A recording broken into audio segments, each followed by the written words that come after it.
Hey everybody, Pat Rigsby here again with what has become like my favorite annual episode where I get to chat with my longtime friend Eric Cressey, and it's kind of just almost like a state of the union. What you're seeing in the sports performance world, the facility world, that your facility just keeps expanding. I mean, there are just so many things we talk about. So man, I appreciate you coming on once again. Thanks for having me. It's always a highlight of the year. It's a good chance to kind of do a little debrief as we prepare for this too. I think I'm notoriously bad at taking a step back to smell the roses, so it's a good chance to just think about like, all right, what are we going to talk about with Pat? So thanks for helping me reflect. I'm glad I can help a little because I know you bring a lot to these. So, well, I guess first and foremost, I had the good fortune to come down and see the Florida facility firsthand after being in Mass a number of times and doing events and all those fun things up there. But got to see this, and you guys were already kind of in the works for the expansion at that point, and that is now, it sounds like, wrapped up. So give us an update. Yeah, for sure. So for context, we moved to what is our kind of showcase location in Palm Beach Gardens, Florida. We had been in Jupiter for about 5 years before that. So we moved one town south into a public-private partnership with the city of Palm Beach Gardens, which has been a great experience. And we moved in 2019, honestly, December of 2019, and kind of were just the paint was still drying on the walls. Still hadn't had a chance to hang any of the jerseys or really even get all of our equipment in. And players left for spring training in 2020, and we thought we had a chance to take a breath and kind of get ourselves organized. And then COVID happened, and with that alongside some other kind of circumstances in the professional baseball world with collective bargaining agreements and things like that, a lot of players were driven to the state of Florida. So our pro baseball clientele was already pretty big, but it surged even more. At one point, the state of Florida had 1,000 new residents per day. So obviously, a lot of clients coming to the area, and as a result of that, we had more clients, and you need more staff to service more clients, and you realize that you want to expand your offering. So we were in this brand new 10,000 square foot location that we quickly grew out of. So we started to look at different options, and so we wound up doing was we bought some batting cages slash pitching mounds that were adjacent to us that the city had basically run, and the city used those funds to recreate that building a couple hundred yards away for public good. And we then built a separate baseball operations building, which was 12,000 square feet. And in the final stage, we connected our existing gym into the building that we had purchased. So now we have just over 19,000 square foot main building, which houses staff offices, the gym itself, our pitching lab, a conference room, assessment rooms, physical therapy clinic, really kind of add, athlete slash staff lounges. We built that out. And then we have a separate 12,000 square foot space, which is our, kind of three season. It's covered cages and mounds that are open on the side. So you get a little bit more airflow so they don't get too hot. But yes, we're 31,000 square feet and change over the course of two buildings. And we're fortunate it's right in the center of, basically a baseball heaven, so to speak. We have 80 yards of turf right outside of our space, which also serves as the Miracle League field for the Palm Beach County chapter of the Miracle League. So every Thursday night, you'll see a bunch of kids in wheelchairs playing baseball right outside our facility. It's also used as a T-ball facility. And then on the other side of the building, we've got a stadium-sized field. So full major league dimensions, batter's eye. We can set up the turtle. We can do live BPs, take infield, outfield, all that stuff. So it's kind of a one-stop shop for baseball players. I think one of the challenges for professional baseball players in the off season is they'd go and get massage therapy in one place and physical therapy in another place and strength and conditioning in another place. And then they'd have a pitching coach or a hitting coach. They'd have to go and find a field to play catch or to take infield and outfield. Our guys can pretty much do everything in one place. So it makes for a much more convenient existence. It gives them more time to go to the beach and play golf while they're down here in beautiful Palm Beach Gardens. Yeah, I mean, it was amazing the kind of synergistic environment was just astounding. I was you know really excited to see it. Really, really happy for you. And I like I said, I'd had the good fortune to spend a number of visits in Mass, and it I mean, it was great, but yeah, Yeah. for what you were doing with baseball players, that kind of one-stop shop is about impossible to beat. I appreciate it. And we've done it, to be honest, our Massachusetts facility actually just moved down the street as well to a space that was probably a better fit for a building. It's actually a smaller square footage, but the layout is more conducive to what we were trying to do. So pretty much have all of those entities, a little bit less outdoor amenities, but places to hit inside, do our pitching stuff, do our strength and conditioning stuff, physical therapy, massage therapy, staff offices, all that. So yeah, both facilities are full speed ahead. My wife and I joke that the expansion in Florida is our vacation home. It was a big investment, and we're not typically very good at taking vacations. So we joke that we work together. This might as well be our vacation home. So this is kind of the last big renovation. I think often in like the gym space, we counsel, upstart facilities on, leave yourself wiggle room to expand slowly as you outgrow it. And we did that for a long time with try to add 1,000 square feet, knock down a wall, things like that, or have a flexible lease term so you can move to somewhere else. We have our dream spot, and we needed to build a place that would support growth, really for the rest of my career. So we have empty office space, like very much by design, and it can be storage right now. And we were at a period where we had like six, baseball operations employees sharing like a 10 by 8 office, and it was just too crowded and gross. And especially when those guys are sweating in the Florida heat. So we got them a nice big baseball operation space, and they have, spillover space into a couple different offices. They can go work out of the lab if they want to. So just having more space to put all our people and really nurture that collaboration was really helpful. And then really the crown jewel of the facility, I keep joking, is our conference room. Because you want to invest in staff development. But with the way that our facility was set up before, you had to close the gym down to have a staff in service or to host a seminar or anything like that. The new way we're structured, we have enough space where we can run a course while the gym is still open. If we want to just have a meeting with a few employees, we can do that. If we want to do a breakdown of a motion capture, with an athlete who's visiting from out of town, you can pull them in, put it on the TV. So that part has been really a difference maker for us, because it was just so hard to get like quiet privacy at our facility. We'd be running like in service, and there'd be like athletes that were like walking like in the middle of our staff. They'd be like foam rolling right to the side of the speaker. It was constant interruption. So it was helpful to have us. Yeah, I mean, I know that we've talked about this offline, how, I think I was really fortunate to be able to be up that way in Mass. We hosted lead training workshop Yeah. there. I got to contribute to, speak at an event you held. Yeah. I attended, participated in like the upper extremity course. I mean, Yeah, that's so right.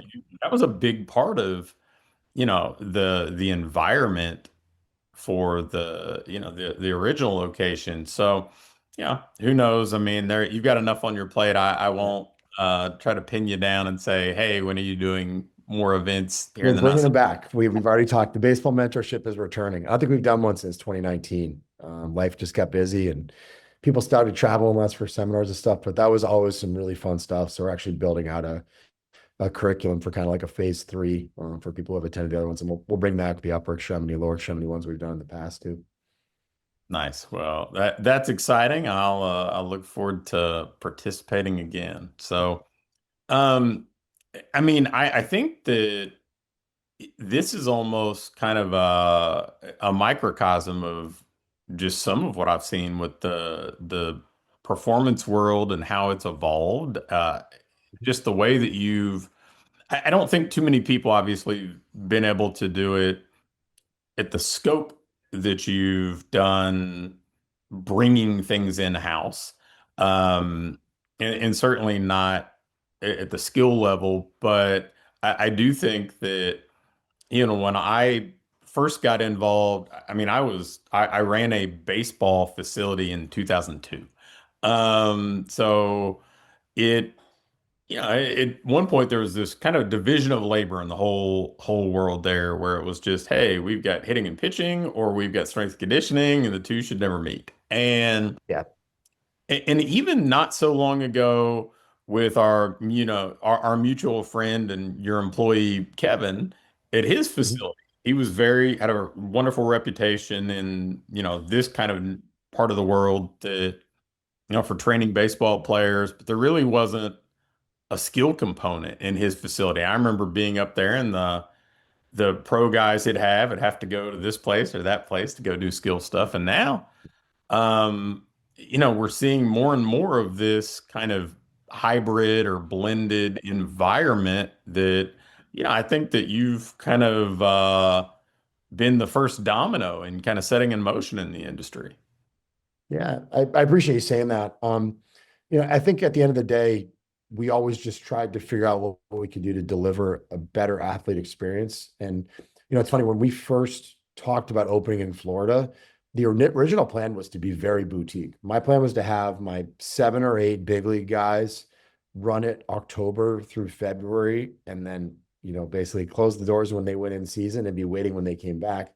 You quickly realize that in order to serve them the way you need to take a step back and realize you can't check every box that they need. Like I'm a very good, I joke, I'm kind of like the primary care physician or like the triage guy, where I think I'm good at building a team and hiring smart people that are they're much smarter than I could be in their disciplines, and surrounding myself with them. So, over the course of time, like if you walk into our facility, like we have a manual therapist slash chiropractor, 3 physical therapists, we have 5 pitching coaches, we have 5 hitting coaches.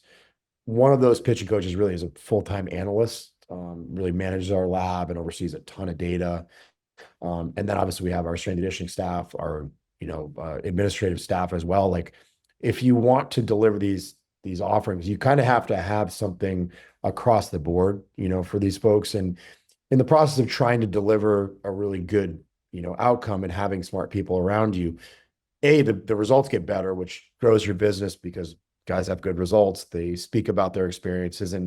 But I think just as importantly, it actually helps your retention a lot. And that because it makes your business more sticky. It's like remember the episode of Friends where Ross is like trying to quit the gym and they make it so hard for him. Like for us, like it's one thing to leave a gym. It's another thing altogether to have to leave your physical therapist, your favorite manual therapist, your favorite hitting coach, your favorite pitching coach, and these ridiculous amenities that you really can't find anywhere else outside of the 30 professional baseball teams. So we have guys that, participate in absolutely everything. I'd say that's the majority of our clients, but we also have people that may just have like a personal trainer that they've worked with for a really long time, and they'll come in and they'll do manual therapy and do hitting, with our hitting crew, and do defense outside. And that's totally fine. But, some of them are the best players in the game and they still contribute to our bottom line, and they don't just make your business more sticky. I think they make it a little bit more recession proof, where you have people that participate in various initiatives and you kind of meet them where they're at. So we've recognized that's something that continues to grow. Like we made investments in, technology and a lot of other things that, I think have continued to make the business more sticky. And I think also I'm not sure I ever appreciated early on in my career as much as I did once I had guys for 3, 4, 5 off seasons. Like Tyler Kinley just left. I signed with the Braves this off season. This was Tyler's 12th off season with me. He was one of my first evaluations when we started in Florida. So, guys come back and they say, "Hey, this is new. What's this do? What's it about? All that stuff." So whether it's bringing in a lab, bringing in force plates, bringing in Proteus, all those different things really do register with guys, and just like the people you bring in do. So I think you always want to show that you're motivated by continuous improvement. You're motivated by trying to get the staff communicating at a really high level, and continue to serve them even when they're not here, whether it's challenges they may face during the season, and being accessible as a resource. And I'm just very proud of our team. I think everybody shows up to our facility and they think it's just like the green grass and the great weather. And don't get me wrong, like those are nice, but it's really the people that make the machine work. Well, and you touched on recession proof, and I think that you figured out how to meet so many people where they are. I mean, I was hanging out in the facility where my son trains, where our high school team that I coach trains, and I was in doing a lift, and I look over and I see a workout card. I don't remember if it was on a phone or something printed out. It had a CSP logo on it. It was Riley Thompson, and he's an alum from the high school that I coach at. And I look over, I'm like, "Hey," and we start talking. And he's like, "Yeah, I used to do stuff there. His family's from Louisville, and he was Yeah. home, and it's just one more way. It's like, what, you're meeting him where he's at. He's able to still get the programming that he needs, the support he needs, but since, instead of, being in Asia playing baseball and then never being back here, he was able to kind of check a variety of boxes. I'm actually listening to a book by Morgan Housel right now. It's called Same as Ever. And Oh, I not love just it. One of my favorite books of all time. yeah, and Housel's an amazing author. I mean, The Psychology of Money is sold ridiculous number of copies, and he's talked more about like everything that goes around like how people spend money and how all your various histories and the people you grew up with impact that. Same as Ever is fascinating because so many people talk about like what's going to be different 10 years from now, and nobody talks about what's going to be the same. And he used the example of Jeff Bezos. Like Jeff Bezos knows in 10 years everybody's still going to want low prices and fast shipping. Doesn't matter, right? You like if you lose your toothbrush, you need a toothbrush tomorrow morning. Amazon's the fastest way to get it if you don't want to drive to the drugstore or grocery store. So I try to apply that with our own business. And no matter how good AI generated programs gets or how much people stare at their phone all day, people still want community. And I think if you give them community and a high level of expertise, something that has not been really done well. I think what we've had a lot over the course of time in baseball is we've had a lot of people that coach iPads and not people. And don't get me wrong, the data, the tech, all that stuff is very, very important, but it misses so much nuance. So, I talk a lot with our staff is like, you got to care deeply about these people. You've got to understand what makes them tick.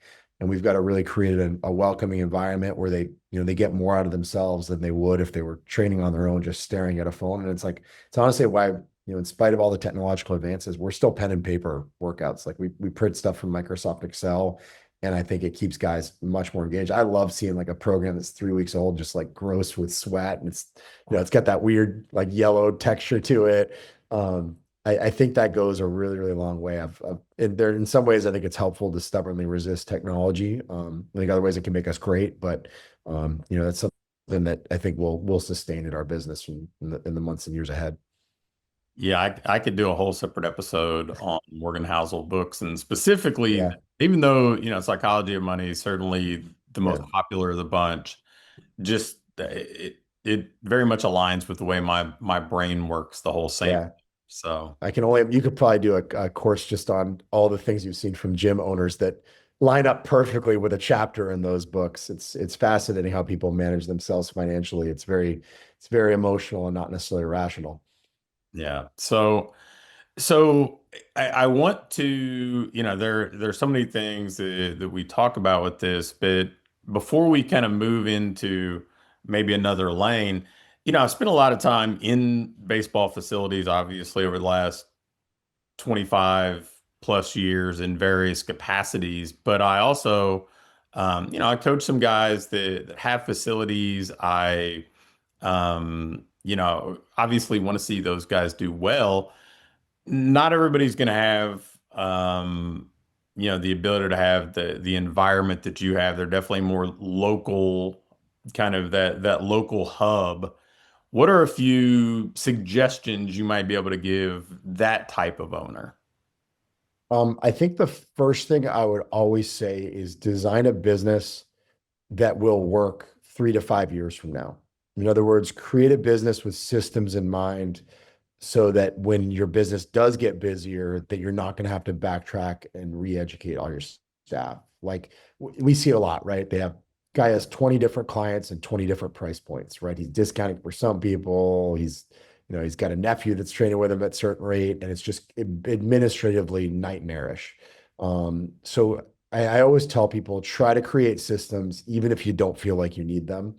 And I think I'll give the best example I could possibly give you is when we started our hitting component in Florida. We'd had 5 years of really strength and conditioning offerings, and as we got into our new facility, we were able to offer more baseball skill stuff. We brought in some great hitting coaches who had really worked with our guys on the pro side, but a lot of them brought clients from ages 6 and 7, all the way up through high school and college, and those guys were just so accustomed to like doing all their scheduling on their phone. And we both know that's like the least scalable thing possible. Like if you're a skill development coach and you're spending 2 hours a day just moving appointments around, it's not sustainable. And we also know that it makes it hard to collect payments. Those people never come to the office. they're notorious for like late canceling because you didn't see the text or whatever it is. So we really had to like work incredibly hard to say, listen, if they want to schedule, just have them reach out to the office. We have an administrative staff that we are paying. So there's economies of scale in place. Like we're trying to give you more free time. And guys will stubbornly resist that, even though it's, it's kind of like it's the extreme ownership structure sets you free.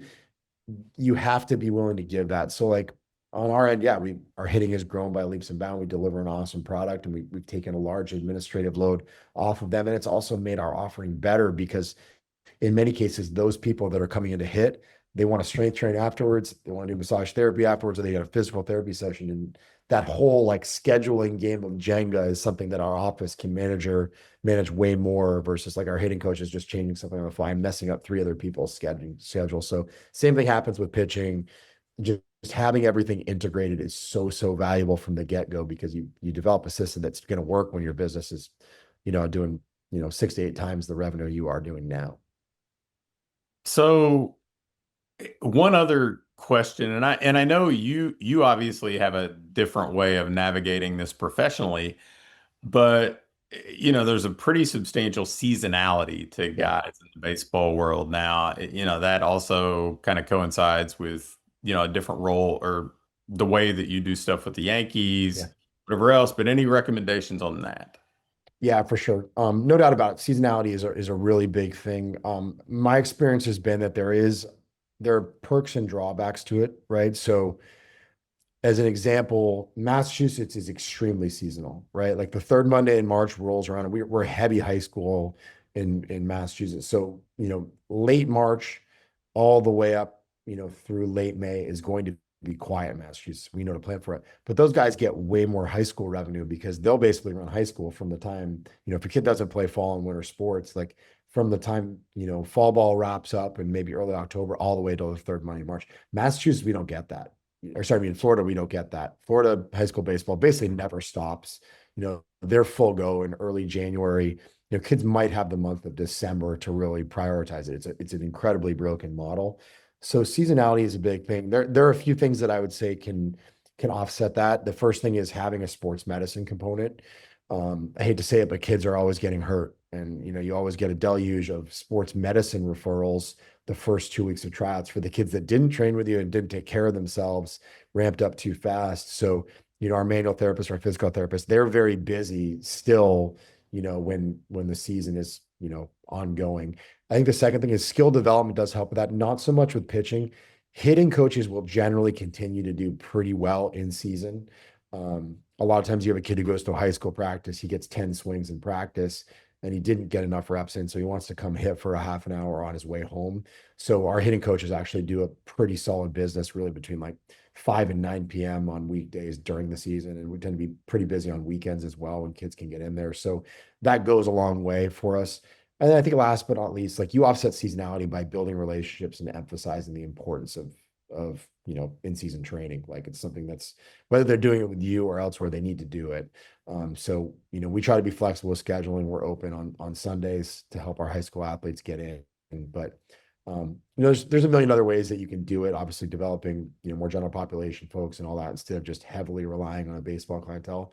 But some of it's just fiscal responsibility, right? Like I know that my biggest paychecks in the year are going to be November, December, January, June and July. And then, in other months, like I might not take a paycheck in April because that's when we're quiet and guys are actually playing baseball. And I plan for that and it's totally fine. And just important that our staff gets paid on it. So I think it's about being fiscally responsible and really understanding where your athletes are and what they need. It's the old saying, I think it was, if you want to build a business, solve a problem. And, you offer sports medicine, you offer hitting, you're going to be able to check some important boxes for athletes in season where you otherwise might be leaving money on the table. Awesome. So, all right. So it's almost like this gentle segue talking about younger athletes. Well, you also happen to be the dad of three young girl athletes, right? Like female Yeah. athletes. So talk about what's happening in the Cressey world and how you're juggling all things Cressey family. Yeah, it's a lot. And it's been beneficial. My daughters do gymnastics, or at least two of the three do. And knew very little about gymnastics going in. So I've kind of been like perfectly ignorant to it. And it's a sport that's probably the most extreme in how it pushes younger kids. Like you obviously go and you look at Olympic gymnasts and they're very young. You know, Simone Biles doing what she did was incredible because most of them, you know, hate their parents and quit by the time they're 14. So we obviously don't want to be like that. But you know, I think for us, you know, we have daughters that are in gymnastics 4 days a week, but we've set a pretty hard line that they will be multi-sport athletes. So their competitive season and the version they do is in the fall. So they do train year round. I like the fact that gymnastics gives you a wide variety of movements, but we scale back in the springtime so that, you know, Lydia can play softball. Tegan, our younger one, is 6. She's super into it. She's still playing TOL. She played soccer in the fall. So she's a 3-sport athlete. Addison, our other twin, who gave up gymnastics, it wasn't for her. She plays tennis twice a week. She's now playing softball 3 times a week. She takes an aerial silks dance thing on Saturdays. And our girls have started, you know, kind of just being curious in the gym. One of them broke their arm last year and really kind of got on a little training program and realized what a difference it can make for some gymnastics. But I totally get what parents go through and the pressures that are involved and the feeling like you need to, compete to keep up, you know, at a young age. And for me, I have no problem saying no. I know it's a little bit tougher when the kids really, really want to do it. But if there's one thing I've learned about girls, and I've actually seen this in some different literature, is that they just want to do what their friends do.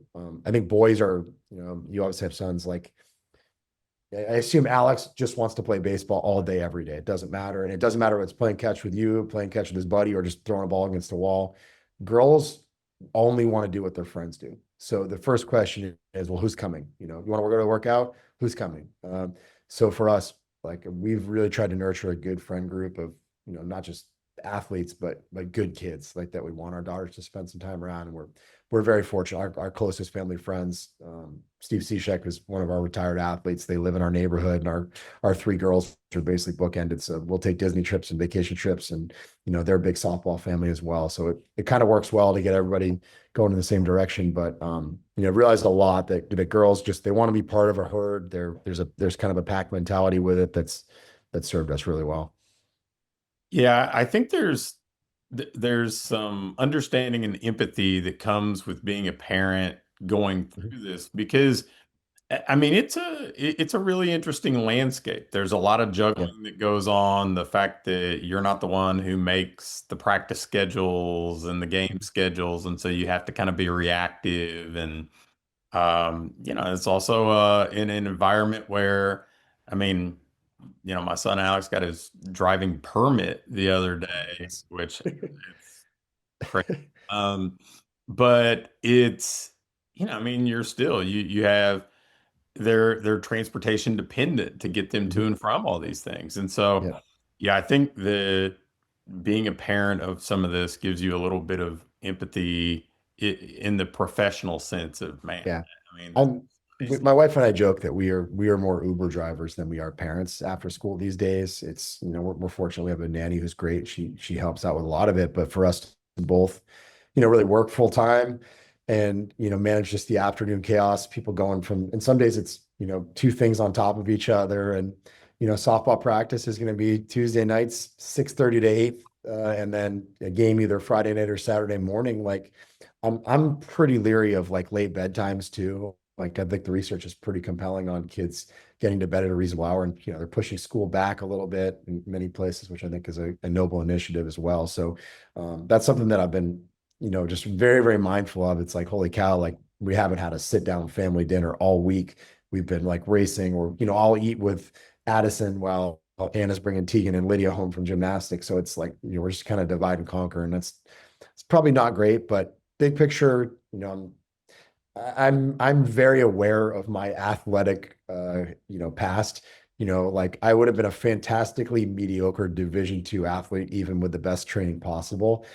You know, I don't have delusions of my kids going to the Olympics, you know, playing a professional sport, anything like that. For me, it's more like, do they have fun? Do they really enjoy it? Do they want to have a, you know, positive lifelong relationship with exercise? You know, and if one of them or 2 of them or 3 of them wind up playing college sports, that's terrific. But, you know, I'm not dead set focused on chasing an unreasonable scholarship or, career mission. And maybe that's my perspective, being in professional sports. Like for every guy that makes $400 million, there's literally hundreds and hundreds of guys that, are really scratching and clawing at age 33 to try to feed their family. And I think it just makes me more of a realist, even though, I love those guys and I support them. It's a very hard go at that level. And I think it leads, unfortunately, to a lot of people maybe chasing the wrong goals. Yeah, it's something I've tried to keep in mind quite a bit. I know, I mean, Alex is like, I think, I even remember bringing Alex up when I was speaking at an event there, and Yeah. I think you took it was on his birthday, so Yeah. it was like six, right? Yeah.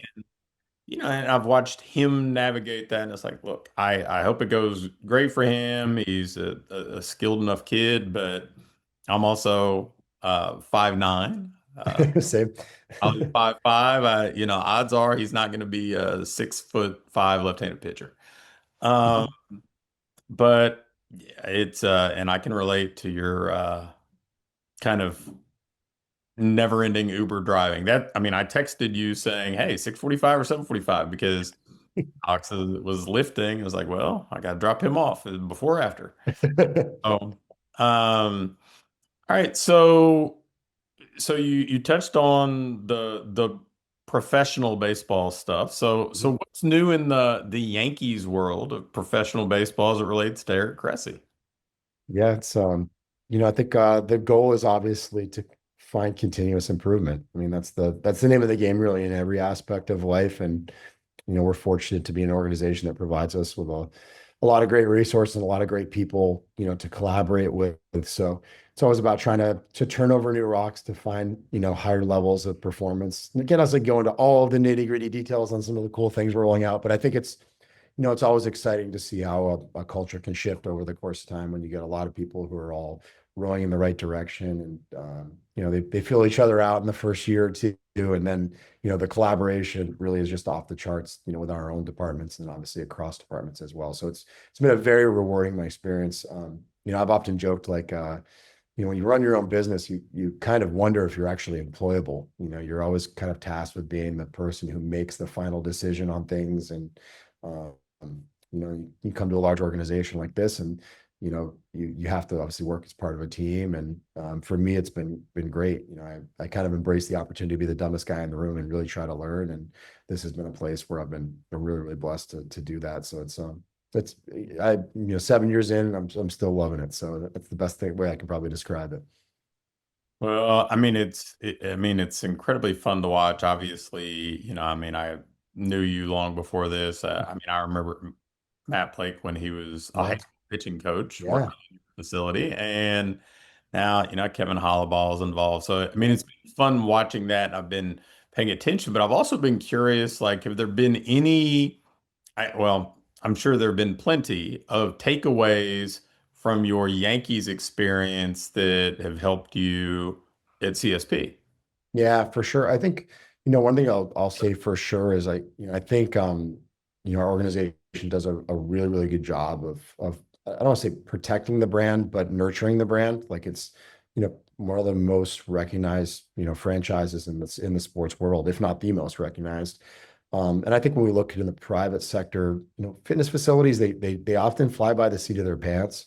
We see a lot of people who speak very outlandishly on social media, or get tied up in politics too much, or whatever it may be. They just um, they expose themselves to a lot of downside without chasing any upside. And that's one of the things that I've always believed for CSP, but I think my Yankees experience has solidified it even more in my mind, is that it was the right decision. Is like we don't chase controversy. We chase delivering a really high quality product, and really, serving our, both our customers and our staff at a really high level, but try to stay just away from a lot of the noise that I think is unfortunately all too common. And I think you have to obviously understand that on another level in a large media market like New York, is that, one slip up can create a lot of work for other people.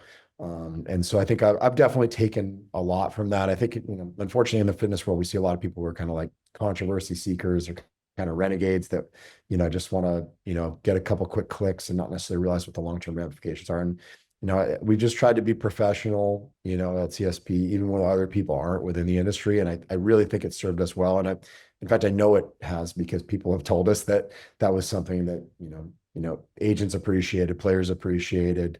The number of people who have like commented over the years of like, how it was clear that I was a family man, and my wife and daughters were important to me. Like those things I think go a really, really long way. So yeah, the Yankees experience in a lot of ways has solidified that that was the right decision to put as a foremost priority, and, kind of I guess, an underlying value of our business.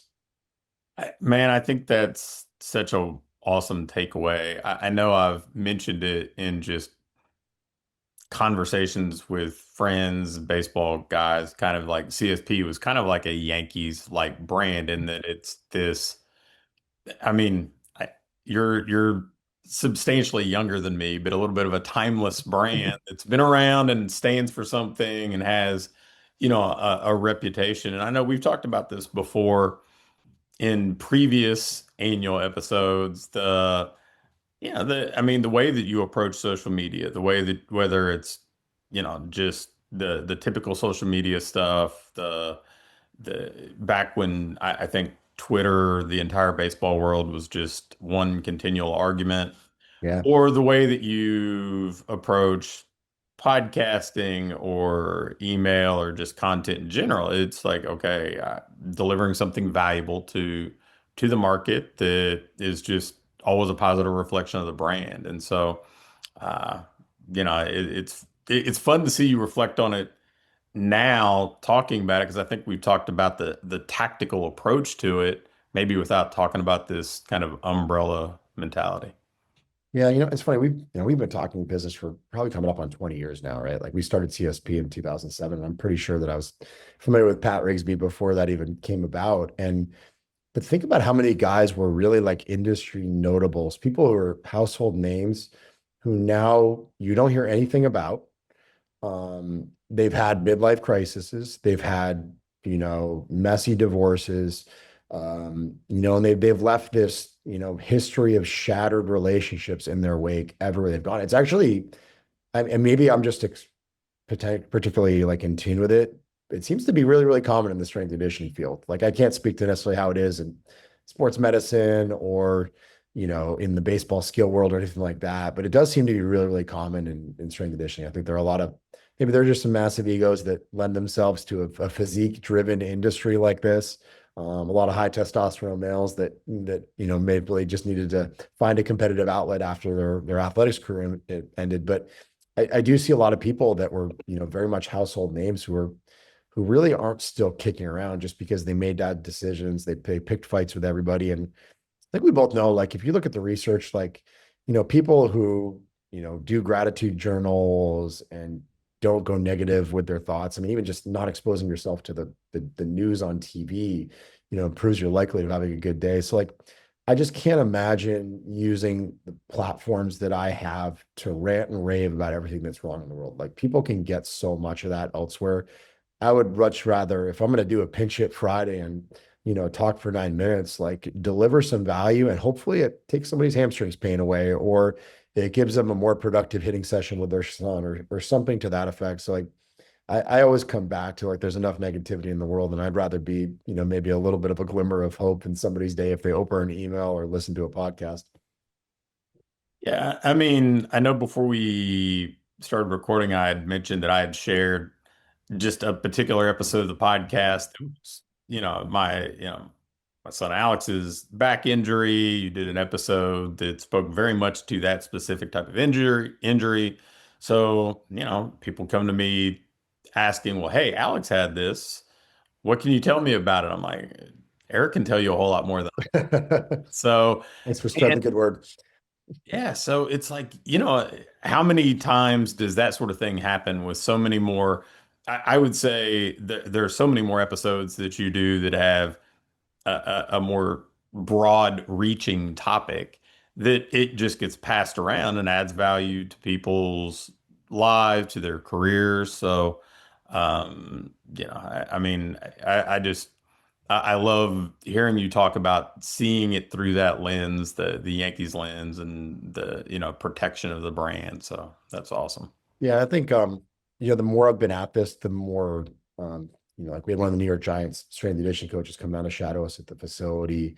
I have great relationships around the game as well. And you look at people that are in some of these like higher level positions of sport who have had great staying power. I mean, heck, Buddy Morris has been coaching forever. Mike Boyle's been coaching forever. These guys are so curious, like they're just excited to talk about it. They're never content with what they know. They're always reading and experimenting and trying to get around sharp people. So I think there's something to be said for that. And a lot of those people can continue to do that because they've worked so hard to nurture favorable relationships with people over a long career. So, I'm 44, I don't anticipate stopping anytime soon. So that's something that's continued to be important to me is, nurture the relationships with the smart people that are out there. And then also, be available to some of the up and comers that have questions as best as I can so that I can, kind of pay it forward in the way that other people paid it forward for me. Yeah, I think that's a fun seat to be in, to be able to know that you get to have some sort of cascading impact on what's, I mean, not exactly the most mature field or profession. So to be able to do that's such a big thing. Well, you kind of teed it up there. You talked about what you're going to do going forward a little bit. So what's next for you, whether we're talking CSP, the Yankees, the Team Yeah. Cressey, we'll call it. Yeah, for sure. Well, so I'll speak more to the business side of things is, I think one of the things that we realized like was where it's hard to prioritize everything at the same time, and I've developed a lot of products over the years, but not many over the last couple years. I've been kind of heavily focusing on the facility and still creating content and all that stuff. But in terms of organized product development, it's been a little bit on hold just as we've really expanded the facility. But, we've realized that we still have a lot to teach, a lot to share. So have some exciting stuff going on there. Actually, a CSP app that will be coming out here in not too long. It's kind of probably the 10-yard line now. So we're trying to nudge it over with just some final edits and things like that, which will, I think, give people a little bit of a better glimpse, into, like really our video database was the reason for it. We had this monstrosity of an Excel spreadsheet that we would have to send out to all our remote clients. They'd have to manually look something up. And it was really about legitimizing it, making it more organized. And it's funny now, it's become in app form, more of like a curated YouTube, something that's way more streamlined for quality, much more user friendly. So you don't have to sift through tons and tons of stuff. The video description is actually going to be solid. It'll hopefully give a lot of the strength and conditioning coaches and trainers out there, kind of a nice little Rolodex of exercise to appreciate some variety and kind of how we go about things. And then obviously built that out over the course of time to make our remote offering a little bit more robust. So that's a high priority. And then a few other kind of products down the road, but like we talked about it earlier too, bring back seminars to CSP. Always enjoyed teaching. It's been a little bit less in person and more remote, since I got more involved in professional baseball. So with the new facility expansion, we're looking forward to bringing that back. And then, really the other thing is just leveraging a lot of the new offerings at our Florida facility. We made a hefty expense in a investment, I should say, in a biomechanics lab, force plates in the mound, 10 cameras, all that stuff. And it's delivered some phenomenal data that's, really brought our departments together. So really, really excited to continue to leverage that. So yeah, a lot of irons in the fire, obviously still being a good dad. I start coaching 10U softball here as an assistant coach as best as I can next week. So that's always a highlight of the year as well. Awesome. Yes, I've seen that robust Excel sheet, and it's almost like the baseball updated strength conditioning version of the Bill Pearl Keys to the Universe or something, right? Like, Yeah, we're gonna make it way more accessible than it was. That thing's a little bit of a monstrosity now. that was impressive. Well, man, I appreciate this as always. I mean, you've been an inspiration to watch, and certainly just so grateful that you'll come on and share and help people see the journey and kind of what goes into it and how it's just this always evolving thing. And I think that's one of the I think one of the most inspiring things that I always take away is like, man, there's always something new and it's always improving, and it doesn't matter how high you climb the ladder, you're always continually, trying to get better. So I appreciate that, man. It's always good to catch up, and thanks so much for making the invitation available every year. awesome. Well, guys, one more time. This is Eric and Pat signing off with another episode of Fitness Business School. Thanks.